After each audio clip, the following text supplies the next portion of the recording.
We don't have to be uniform to be unified. We tend to seek out people who look like us as the first step in making friends. Appearance brings us comfort as we look to build relationships. And many of our congregations look like this, and they look this way. And while it may be comfortable, it's also incomplete. In Revelations chapter 7, verses 9 and 10, we get a glimpse of the type of people God surrounds himself with. We read, "After this, I looked, and there before me was a great multitude that no one could count, from every nation, tribe, people, and language, standing before the throne and before the Lamb. They were wearing white robes and were holding palm branches in their hands.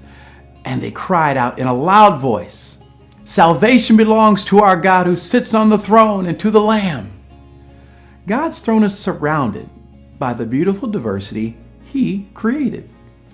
Diversity is not man's idea, it's God's. God's mosaic includes every tribe, nation, and tongue. It includes every culture, ethnicity, and language. So I have a question for you. What room makes you most comfortable? Is it a room where everybody looks like you? Or is it a room overflowing with God's amazing variety? Or we could reverse these questions and ask it this way. What makes you most uncomfortable?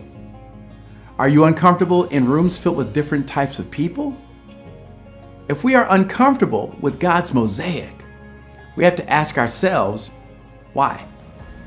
In God's kingdom, sameness is not what brings unity, worship does. And worship in God's kingdom is full of beautiful diversity.